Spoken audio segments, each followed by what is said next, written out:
On this edition of the World of Martial Arts podcast, now that the dust has settled, we're looking back at UFC 257. So without further ado, here's Kurt, Nathan, and first up, Mick. The hot topic of the week is, even if you weren't interested in MMA, Conor McGregor, Dustin Poirier, second time they've met up. First time they met up, it was an absolute shellacking. Dustin didn't even get out of the gate. Second time round now, everyone thought Conor was going to come back in. I have to admit, I was calling Dustin all the way, boys, but I didn't think it was going to be so soon. Nathan, should we talk about the fight first, and then we'll talk about what next for the McGregor hype machine? Yeah, let's do it. So what did you think of Dustin's performance? Unbelievable. The greatest tactics I've seen since the second fight with Diaz, where I reckon they should have given the win to John Kavanagh and not Conor McGregor, because it was tactics that won that fight. You know, Conor just went through the playbook, you know what I mean? Yeah, it was exactly what you needed to do. Conor's pretty much been found out now, you know, when he was a big man in a small man division and he was able to make weight as a younger man, then great, because he was an absolute beast. But now, you know, unfortunately, that is a stacked division with some serious killers in it anyway. And people have found out that, Conor was able to get away with intimidation for a long time, I think. He got into a lot of people's heads because he was Conor McGregor, you know what I mean? It's like going up against Michael Jordan, you know? But yeah, Dustin played it perfectly. The only way that you're going to get it is you have to take the power away from Conor McGregor. And, you know, one thing we know about all martial arts is, man, you get your power from that ground. And I don't mean in ley lines or anything like that. If any of you hipsters are listening, I'm actually just by generating power from your legs. And what he did was he just put it straight on him. And, man, that calf kick that, you know, when they used to throw in a tie kick and you could check it, great. But, like, it's the uncheckable kick. You know, between that and the old dumb tech that we do in Jeet Kune Do, you know, the stopping side kick as they're coming in, the sort of thing that, you know, John Jones was doing a lot of and Anderson Silva back in the day. But that calf kick that these guys are throwing in now, it's doing savage damage. And it's exactly what you need to do, because Conor wouldn't be able to wrestle. He wouldn't be able to, he'd be okay to box. But once you took that power generation away from him, he was done. So I thought it was the greatest tactics ever, especially when you consider how the first fight went. Oh, I agree with so much of that. The loss of the intimidation factor verbally and physically is a big thing.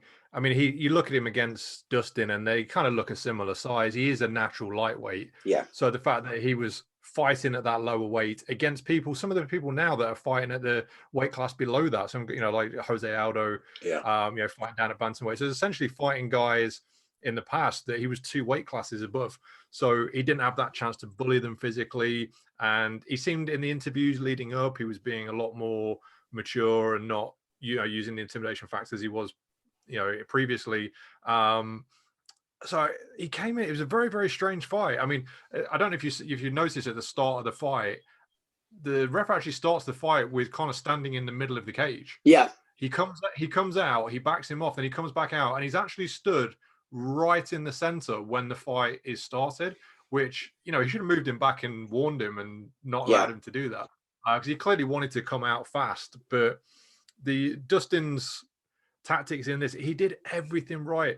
Conor seems to bring out the best sometimes. Like when he fought Khabib, that was Khabib's best performance at that time. Yeah. And this is Dustin's best performance. And Dustin used the wrestling, used the low kicks, his boxing was better. I think one of the surprising things was that Conor just didn't like fighting a southpaw. He was getting hit with those low kicks, hit with a check hook. He didn't like the way the circling was going. Everything, he really didn't seem prepared for somebody fighting in the same stance as him, which was just shocking, really. He was using a lot of the same tactics he would against an orthodox fighter. But yeah, Dustin did the job. And it's difficult now for Conor. I mean, everyone knows Conor's weaknesses. You know, they know the cardio, they know the wrestling problems. You know, they know, to be honest, I don't know, it's bad to say, but his survival instincts are pretty bad. When things are going wrong, like, I don't want to call him a quitter, but he does give up. Like, he's not like a Dustin who will go back and forth for 5 rounds. Once that level of intimidation drops and it's not there anymore, he does seem to give up a little bit, especially when he's tired as well. So I think the blueprint's there now. I think people kind of know what to do. What Conor's going to do after this, I don't know. The whole question coming into this fight was what Conor was going to show up. What's he done in the last 6 years in between? We've seen what Dustin did. We've seen all the wars he had, but we didn't see what Conor did. And unfortunately, I don't think it's enough. I mean, what kind of matchups would you look next for these guys? I'm telling you something. If I was Conor, I'd go back. The one thing that, before I should say anything, the one thing that I really enjoyed out of all of it was Dana White's face. When Herb Dean ran in there on that it was an early stoppage as well. That's that's the thing. He was saved there. You know what I mean? But Dana's face, because he was like, oh my God, and it was a great card up until that point. But that's the point where you look at it and you just go, people have fixed. They've worked out now. What's the situation? How I'm going to be able to beat my cash cow. I can't see anybody getting to that level that Conor's got, that crossover level, anytime soon in MMA. But this is the thing. The hype they put behind certain people really frustrates me. We've talked before about Charles Oliveira, and I'm sure we'll come back to that. But like the hype around Michael Chandler coming into that fight, people are talking about him getting a title fight now against Dustin after one fight. And I mean, first of all, Dustin should be the champion. Yeah. Right? Like people, like we talk about Charles Oliveira having an 8-fight win streak. Look at the last 8 fights of Dustin. So yeah, he's got a loss to Khabib, who's the champion, and he's got a no contest. But he's got a win now over in his last few fights, his last 6 fights. He's beat Conor McGregor, who was lightweight and featherweight champion, Eddie Alvarez, who was lightweight champion, Pettis, who was lightweight champion, Holloway, who was featherweight champion, and Gaethje, who was interim champion.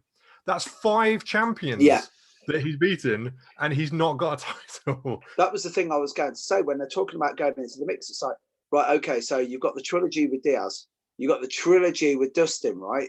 I both look at those, I'm thinking we're going over old ground. But Max Holloway gave the best performance I've ever seen in any martial, like right down to like the last time I saw anybody that good was Andy Hug in K1. That one of those moments where it was like, in the era, without going too much off on the tangent, where there was Peter Ertz and Ernesto Hoost and all these big names when it was the golden era of K1. And like Andy Hug came in and he was just amazing. And we're looking at Gaethje, we're talking about Holloway, you talked about Alvarez. And don't get me wrong, I'm a big fan of Michael Chandler.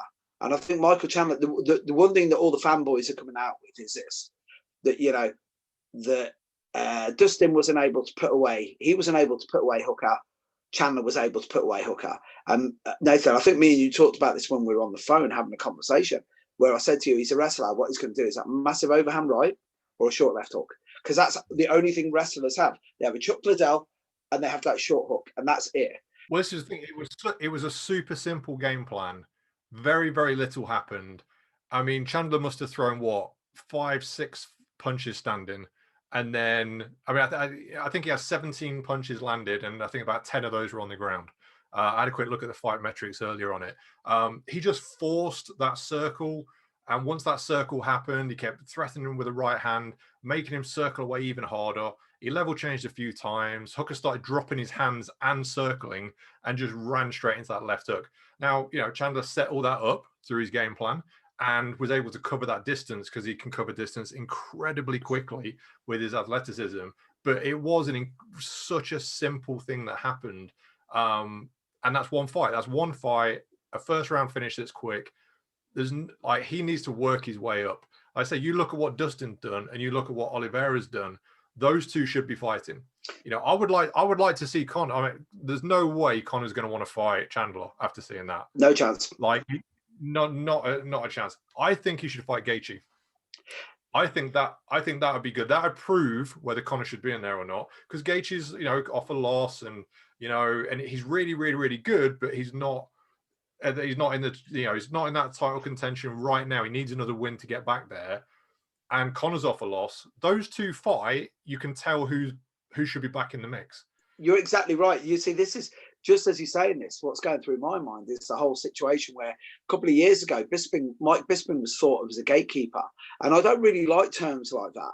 But when you're like, we're talking about now, you know, Gaethje being almost like a gatekeeper to see if he's able to do it. The one thing I do know is anybody who goes up against Charles Oliveira is going to have a bad day at the office. But him and Dustin, Dustin are the two that deserve it. Great matchup. They are both, great matchup. Yeah. They are both on really good streaks.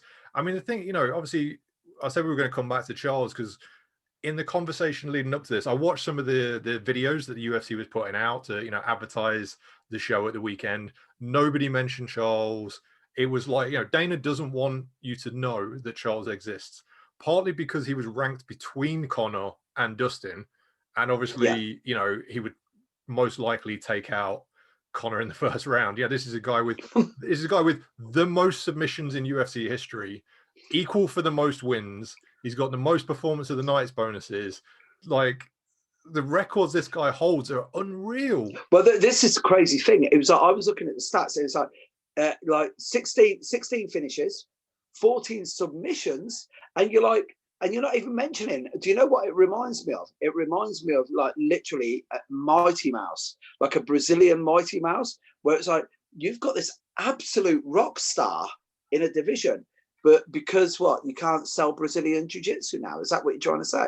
Right. You can't, I feel we're being really bad here, and we haven't brought Kurt in at all. Yeah, bring Kurt in. Bring Kurt in. Did you watch the fight? What did you take from it? I did, and actually, that's not a bad segue for a question I had for you guys. You know, I've from what I have seen of Conor over the years, I haven't watched everything, but from what I have seen, two of the things I've always loved about him is he's always been had a lot of grit, just tenacious, wants to get in there, really kind of mix it up. He has his own unique style, but his distance management in particular is the thing that I always love to watch. He just seems to like to play with that line, play with the range, you know, to kind of pop in, pop out. And that's one of the things he's gaming with. And that's why he's able to get shots off. Again, from my perspective as an individual, that's the thing I like to watch with him. Watching him in this last fight, I was surprised that those were the two things that I didn't see from him. He looked like a fighter going out there and just doing what he does, as opposed to, I've got a game plan. I'm going to beat this guy where I'm at. You know, I'm fighting this fighter. This is my take on it. This is where I'm coming from. He looked more like I'm doing what I do, which is how any of us might approach it. And it seems surprising to me at a guy at that level. That's how it looked. Like he was just, you kind of referenced it before, like he seemed put off or off his game by fighting another southpaw. You know, like, had you not considered that? Obviously you had, but it seemed to be lacking in some of those areas. Yeah, there was definitely, there did seem to be a narrowing of his focus. Like, you know, we know generally he's not going to be taking people down and going for the submissions and these kind of things and mixing that up. Right. So he's going to strike at every range. He's going to be throwing those kicks. He's going to be throwing the hand. He's going to be getting in there. Yes. Creative angles. He's coming in all these different places. It looked like he was just going to box. That's it. Right. That's all he was going to do. And that's what I mean. It was sort of more straightforward and less, not creative, but more creative in the way of like if you're a musician, there's one thing between, you know, jamming out or playing the next song and going, I'm just going to kind of play my hits at this show today. It's entertaining. Okay. But it's what we know you do. Is there anything new that you've got?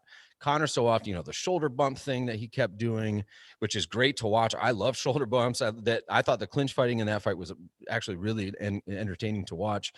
But they're just, you know, there's something he had that was new before, and it seemed like watching a sequel to a movie. Like, well, then let's double and triple down on the thing that worked before. Like, well, no, you got to do the thing that works for this guy. Mm-hmm. The thing that I've noticed from Charles is he just seems to go right into the belly of the beast, right? He's just kind of blazing right into the middle of the fight, right down the center. Again, with limited exposure that I have from the reviewing and from different highlights and things that I've done, he seems like he just busts right through that center, gets in there. He's willing to jump knee his way through anything, clash, you know, like two, you know, deer or something. They're locking horns, and he just gets in there, and it's there's a lot of grit, a lot of resolve and determination. My question for you guys is, we've seen over the last 20, 25 years of the evolution of the UFC, where in the beginning it was like, hey, if you don't have some grappling, you're not going to make it. Hey, if you don't have some Thai boxing, you're not going to make it. And So the broad strokes were the topic. So you got to make sure you check these boxes. You got some striking, you got some kicking, kick defense, you've got some takedown and takedown defense, you got some ground game. Now, as things have gone on, there's some people are better at some parts than others, but everybody knows that. We've all gotten the memo. You got to check those boxes. What do you guys think today in 2021? What are the now smaller details that you have to have, like distance management, like a good rhythm? You got to be able to move off the line and move back in. You got to have creative striking. Do you think there's, instead of before where it's like, hey, you have to know how to grapple, everybody knows that now. What are the new things fighters need to do to be able to stay in the game and compete at that level? Well, I think the two areas that showed in both of the main events that I've always thought was important was perhaps underused was the controlling of the cage and game plans. Like, you know, both of those fights were won by people who came out, controlled where the fight was happening, played the game right, knew what they wanted to do, knew what the weaknesses of their opponents were, knew what their strengths were, took them into the waters they wanted to, and then beat them there. And that's why those two guys lost.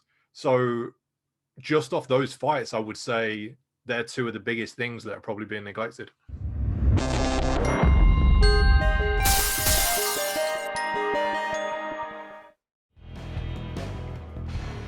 So much at the beginning of the UFC, or it's in its original incarnation, being style versus style. And when I was talking about what are the things that are important now, two of the things that you guys just touched on is really individual versus individual, you know, your game and your skill set versus the other individual skill set, which is, I mean, in my experience, a very Jeet Kune Do perspective on it's about individualizing your art as opposed to Muay Thai versus BJJ, or, you know, the boxer versus the ninjutsu guy, or whatever kind of thing, Mortal Kombat setup they had in the beginning.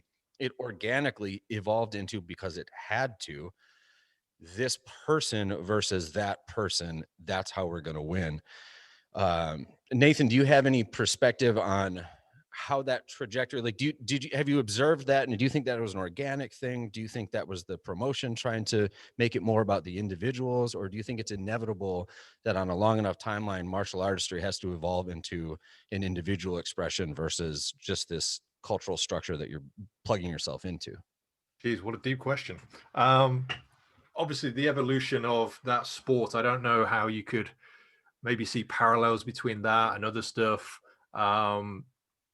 Once business gets in and once organizations get in, it does change things. Like, because one thing I always think about is I see the evolution of MMA, and then I think, well, what kind of similar stuff has there been not that long ago? And it's the full contact karate into full contact karate into kickboxing. But then kickboxing became something with 100 world titles and split up, and it never really took off in the way that, you know, you would think it would. I mean, you see, of course, you see competitions like K1, which, you know, both the karate, kind of the full contact karate influence, and also, you know, Thai and lots of things as well. Don't forget, John Cusack can say anything called kickboxing the sport of the future. So he does. It had legs. It had legs, and they got kicked out. Well, yeah, he took it up, and then he trained with Benny the Jet, didn't he, for a long while? But I thought it would have been. It should have. But I think, you know, organizations come in and they all try and set up competitive titles and have their own little fiefdoms, and it all kind of gets split up. One of the things about MMA is that it's pretty much right now, it's a monoculture with the UFC, and that's it. You know, if you look at the top fighters, they're all there. So the evolution is happening within one framework. So it's much clearer and it's got much more direction. I think if there were 10, 20, 100 equal-sized organizations, things wouldn't quite have moved on in the way that they have, because the best guys wouldn't be fighting each other. They'll be split up. They'll be fighting for their own little titles and stuff. Yeah, so there maybe would have been more side projects or fights that happened over here, over there, that would have changed that group versus this group. That's interesting. Mick, what about you? Do you have a take on that? Well, the thing is, first of all, when it comes to person versus person, back in the day, it was simple. You know, if you were a boxer, Art Jimmerson jumped into the cage with a glove on one hand and he tapped out from shoulder pressure, as I recall. If you're doing everything and you're just working from the waist up, why would you defend a double leg or a single leg takedown? So the holes are glaringly huge. Well, that's the thing. I don't think that was one of the first leaps. The holes weren't glaring because you wouldn't understand what the other person was trying to do. You wouldn't understand their art. That first jump comes where you go, oh no, I know what their game plan is, so I'm going to adjust and learn some stuff like a sprawl or something from me. But I mean, you watch those first fights and people have no idea what the other person is doing to them. Like they like the jiu-jitsu guys don't understand the boxing at all. They don't understand like why the person's feinting and throwing a jab and moving this way and got their stance. They have no idea. They're just trying to impose their style on top of theirs. And then gradually, as people start countering each other, even by accident, you start going, oh, now actually I need to understand what they're doing. That first leap is basically came to what we're doing now. Yeah, well, and that means it's not just mixed martial arts as a practice or as a sport that's evolved martial art, because as much as we've seen it in the last 25 years evolve, I mean, it's been abrupt and apparent. But it's actually access to fight footage. It's the fact that these are being filmed and everyone else is watching everyone else's game and going, oh God, I got to do that. I got to prepare for that. I got to look out for that. It's the access to the digital representation. You hear Bruce Lee stories of him watching footage of Muhammad Ali in reverse in his basement and having every single motion memorized. One of the reasons that he was so ahead of his time, but now that's just a standard. We got YouTube. Anybody can review footage, where before it was kind of a special thing if you could get it. Well, you're exactly right. It was like, as Nathan said, it was a case of ignorance was bliss, because they didn't realize that there were glaring holes. But they didn't want to know. The boxers didn't but the boxers weren't coming in going, I'm really interested in jiu-jitsu. The jiu-jitsu guys weren't coming in going, I'm really interested in Muay Thai. It was like, no, I want to show my art is better. And so I don't want to learn your stuff because I want to show my stuff is better than yours. Yeah, but Nathan, James Toney versus Randy, that was only really recent if you think about it. James Toney still thought he had a chance when he jumped in there first. That it's now, as the game's evolved, the holes that can be taken advantage of are getting smaller and smaller, and nobody's got a big game anymore. The one thing though, we did mention was because it's all in that one. Yeah, the UFC basically run MMA. I don't care what anyone else says, right? And Dana White actually knows this, because I do you remember when the Affliction League? Do you remember when Affliction were going to? It was Affliction Fighting, and they were going to have their own organization. And when somebody asked Dana what he thought about it, he said, do you really think that the NBA are worried if Reebok start a basketball league? And I was like, the guy's got that's a real point. So guys who make T-shirts are now going to go into this business. I don't think so. One of the things that stuck with me a long time ago when the UFC started taking over all the other organizations is there was a video thing following around Dana, and it took him into his office and he had a gravestone up on his desk.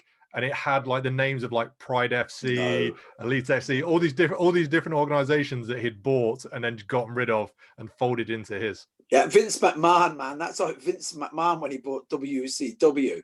And you're like, why didn't you just run it as another business and have like the money from both sets of fans? I couldn't work it out.